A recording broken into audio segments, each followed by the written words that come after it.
So, Mark, did you see that video of the Sphere from this morning as we're recording this? Good morning, Las Vegas. It looks so sexy when the sun's coming up. I don't know. I think this is kind of the lamest of the spheres. I know it's the one that you filmed this morning, but it's just like a sun. Come on, we needed an intro, Mark. Come on.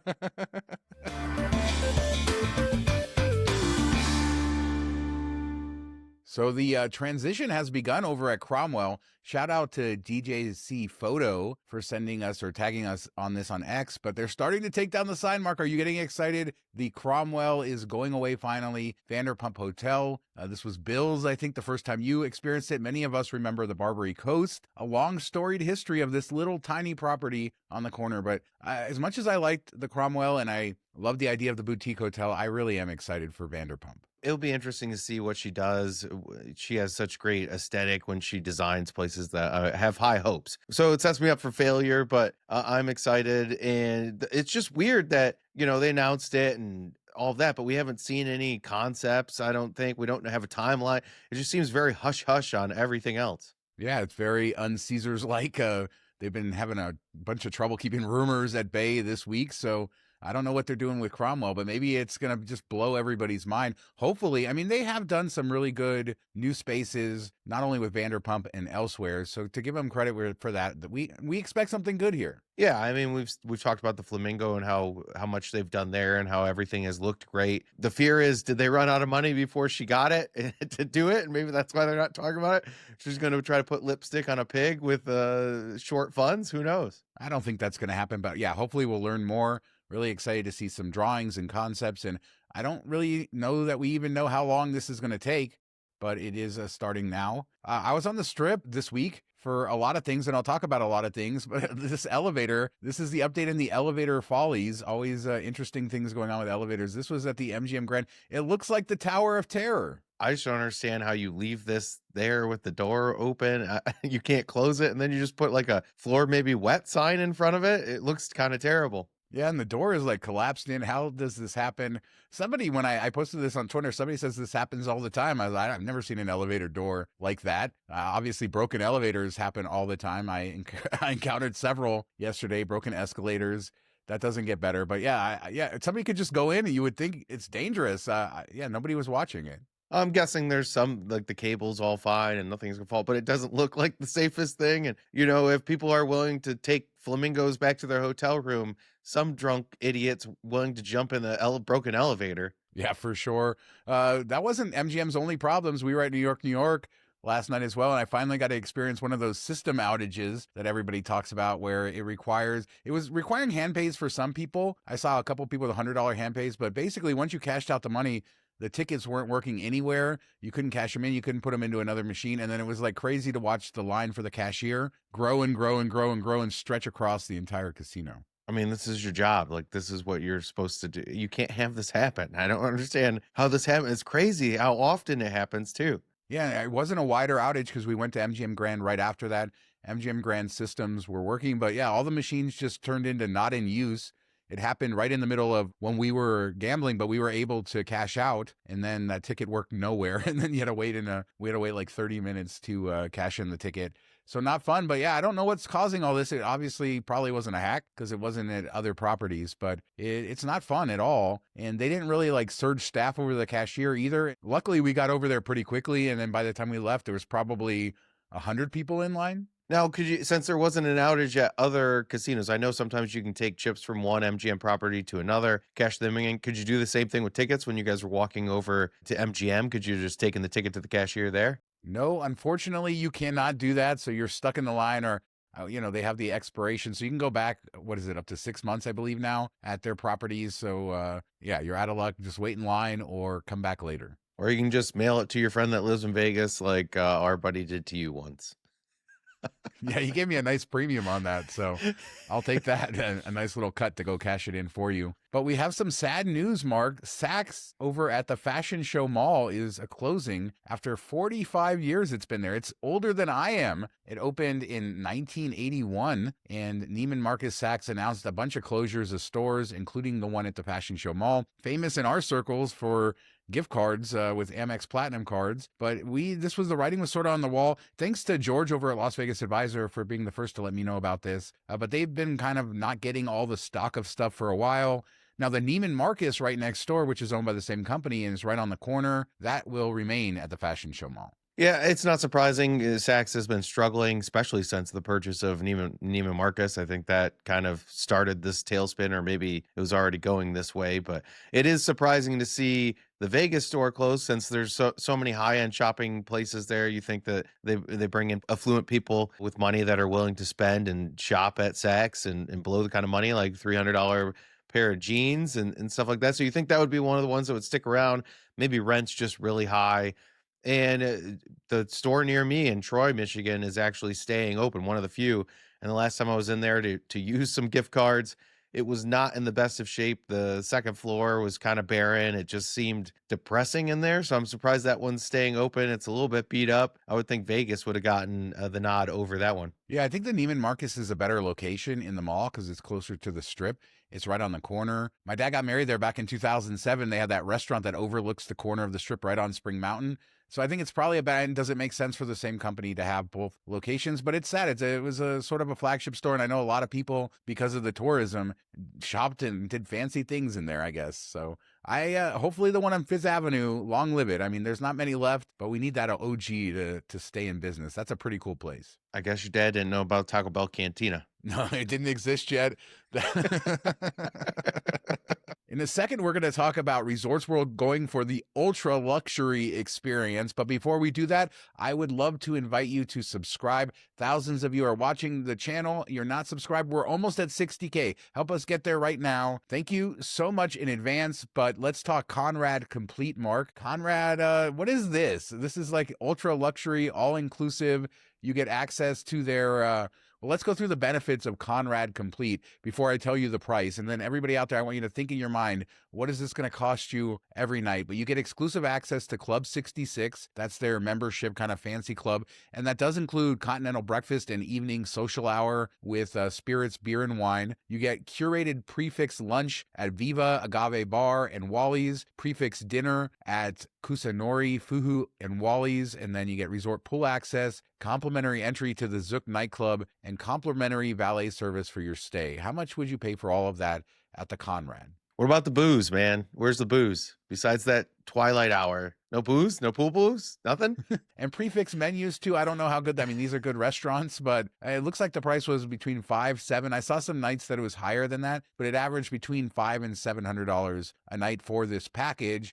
And it's clear, they're trying to sell this luxury experience, nice prefix menus at these nice restaurants. Obviously, you're getting sort of like a club lounge experience with your breakfast and your social hour. Club 66 feeling all special up there. Who are they marketing to here? That's what's always been interesting about Resorts World, because on the other end, they're marketing Hilton, no resort fees, free parking, all that sort of stuff for $99 this summer. So there you go, two kind of ends of the spectrum there. Yeah, it is weird to see those two things, and people are like, wow, am I going to get an extra $400 in value? I mean, you get a nicer room at Conrad versus Hilton, a slight step up there. So there is a difference. Maybe you're talking $150, $175 for the room. So it brings the gap a little bit together. And if you're talking two people, it's not that bad of a deal, I don't think. It kind of feels like you're going to the Bahamas instead of to Vegas, but they did miss it that you don't get any like drink vouchers or anything like that. If you got a couple drinks at the pool, I think that would be another thing to really push this over the top. It really depends on what kind of food you're getting, what the menu looks like, and you're going all in without really knowing the answers to those questions. So it could be a great value, could be okay value, or could be bad value. And maybe we'll just have to wait and see what people say if they do book it, what they get when they're there. But I hate the name, like Conrad Complete. I'm like, oh, were they working on something that they needed to finish? It should have been like Conrad All In, something Conrad All Inclusive.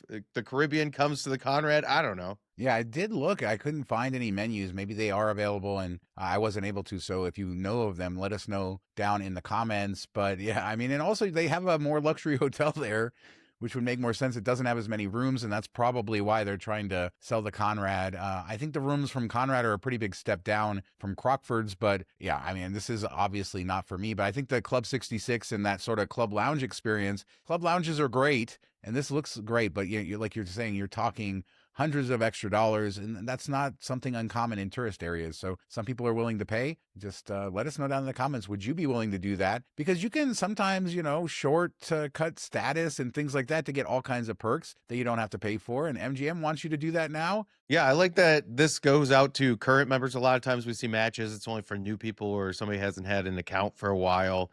Or with Caesars for forever, since they never forget. And then you get the 90 days up front, which can be really useful, even if you don't plan to take advantage of the entire match. If you have an upcoming stay and you do it while you're there, and you get those waived resort fees or something along those, it can save you hundreds of dollars. So this is pretty amazing, something to take advantage of for sure if you can. Yeah, a lot of perks like waive resort fees, free parking, even free event parking, again, and depending if you're platinum or gold. Some of the stuff like the cruises that they've added, a lot of the perks are, you're going to have to earn the credit. So it's not necessarily going to give you that when you get the match. Caught on. And yeah. And, you have to earn 50,000 tier credits to keep gold within 90 days. That's a lot. 150,000 for platinum. That's a lot. There are tier multipliers. So yeah, maybe this is a play for just to see how you're doing, but yeah, it could be a play for just 90 days to get benefits. And always good to see these status matches come back. Highly valuable as somebody who lost his way in the MGM program over the years. I miss my Hyatt MGM status match days. Yeah, it was nice when you could just match them back and forth. You only needed to earn one of them once, and then you could just, because they overlap, so you could go from one to the other, and then the next year back to the other one, and then 30 days later reverse it, and keep all the perks for a long time. And that Hyatt figured it out first, that when you matched, you still got some of the perks, and then they broke it out where you earn everything by elite night credits. The casinos have finally done that too, where it's all based off of tier credits versus just having status, which stinks for us. Yeah, absolutely. But, take advantage when you can. As a reminder, we have our Patreon. Every week we do an after show, which is a lot of fun stuff we can't talk about here, a little looser behind what we're doing. We also have even more bonus content you can get, several tiers available. Patreon.com/MTM Vegas for all the information. And thanks to everyone in our incredible Patreon communities. Thanks, everybody. So we have a big follow-up on that Caesars Tillman Fertitta story. And apparently it is true, and it's much bigger than we expected, yet no final deal has been reached, and there is no sale imminent, but Tillman Fertitta is indeed trying to buy Caesars Entertainment. That leaked out this week. We also learned that Carl Icahn was trying to buy Caesars Entertainment, and it seems like Carl Icahn offered $33 a share. Tillman Fertitta came in at $34. Carl Icahn was heavily influenced Caesars selling to El Dorado a few years ago, so he's been involved with the company quite a bit. The stock went crazy. It just spiked up in news of this because this is a pretty big premium over what it was trading at, and so it does seem like Tillman Fertitta is trying to really get this company, but again, no sale has been made, no official news is announced. There's a lot of conflicts with all his ambassadorships and his ownerships. Indeed, he has an entire other gaming company that he's not running anymore because he stepped away. But yeah, I mean, just so many parts with this. But I think that we can officially say Tillman Fertitta, a giant player in the gaming space, maybe becoming one of the modern titans. Yeah, I would rather have him pulled off than Icahn, maybe, just because I feel like he's going to strip it or do something, spin off a whole bunch of stuff. He doesn't seem like he wants it long term. That's just not his MO usually, and he was behind the last time we did this with El Dorado, and we see how that worked out. You could tell from the beginning that it probably wasn't going to be good, and he forced that, and he's forced other things. So I'd rather see Tillman Fertitta, and we don't know, he could do something similar, but I think he's in it for trying to make it work and all of that. I just wonder if him alone has enough money to deal with the debt burden that Caesars has, even if he's able to get it at this price, which is a steep discount compared to what the merger was valued at not that long ago. It's still, there's so much debt to work through, and we saw his net worth isn't much more than this. So it's kind of like, how does he work that out? Does he have a plan in place? And he'll have to pitch that to the shareholders and the board and everything, and get them on board with it, and we'll see where that goes. But I think that's kind of exciting. I think having him involved and taking it out of the corporation hands, maybe it will bring some life back into these properties. Yeah, and as a perspective, we talked, a month or so ago about when the company was valued at $4 billion, and I joked about that. And it's interesting now in the context because he's offering about $7 billion.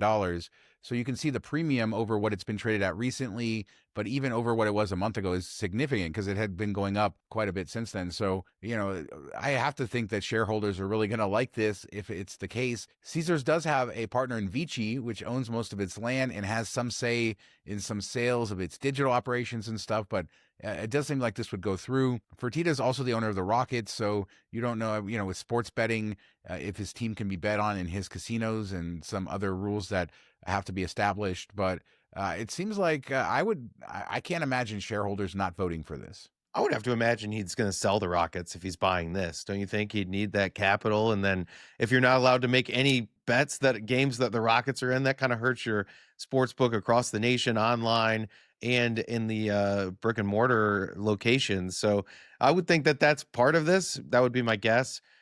Just throwing it out there. But yeah, giving up Italy and then maybe giving up the Rockets. Then does Caesars become Golden Nugget, or does Golden Nugget become a Caesars brand? A lot of stuff to figure out. Yeah, and if anybody knows more about this, I wasn't able to uncover, Landry's is a separate company, and I would imagine it's going to be a separate company. And so even though he has holdings and all this, and in this segment, we haven't mentioned it, but he is the largest individual shareholder of Wynn Resorts as well. And so it's a very interesting sort of mix. Is he going to take an investor group and do this with Caesars, and then it becomes almost a competitor to Landry's or a separate company? Or how does it all get structured? If anybody has more insight into that, definitely let us know down below. And obviously this hasn't happened yet, so probably nobody does. But interesting, and a big name, and we've welcomed him to the Strip. I like what he's done with his properties around the country, how he's rehabbed some of them, and we've talked about him building his land, all of that sort of stuff. And I think an improvement. You need a visionary in charge of these big companies instead of the corporate sort of people that run them today. And 30 years ago, a lot of these companies were still corporations, but for example, MGM was Kirk Kerkorian, and Las Vegas Sands was Sheldon Adelson, and Wynn Resorts was Steve Wynn. And now we're not in that generation anymore. So we need more of this. Yeah. And it looks like we're going to have a parking lot across the street for a long time too. Yeah. Just build a resort again, Fertitta. What are you doing? You don't need this $7 billion company. Spend $4 billion, build a beautiful resort. So potentially huge changes coming to Las Vegas. This company, about half is Las Vegas, half outside Las Vegas. I don't know, just a lot going on. Caesars is one of the biggest names in gaming. Fertitta, a huge name. Let us know what you guys think about that potential deal. Tower of Terror over at MGM Grand. I don't know, systems going down, all the craziness over there. The Sphere in the morning. Is it beautiful? You love that sunrise sphere better than Mark does? Leave a comment. We do 3 shows a week, Mondays, Wednesdays, Fridays. We'll be back in a couple days with another show. Mark's going to join me on Monday. See you then. I like the peekaboo sphere. Did you see that one where it's like looking through the curtains in your room? Creepy. Have a good weekend, everybody.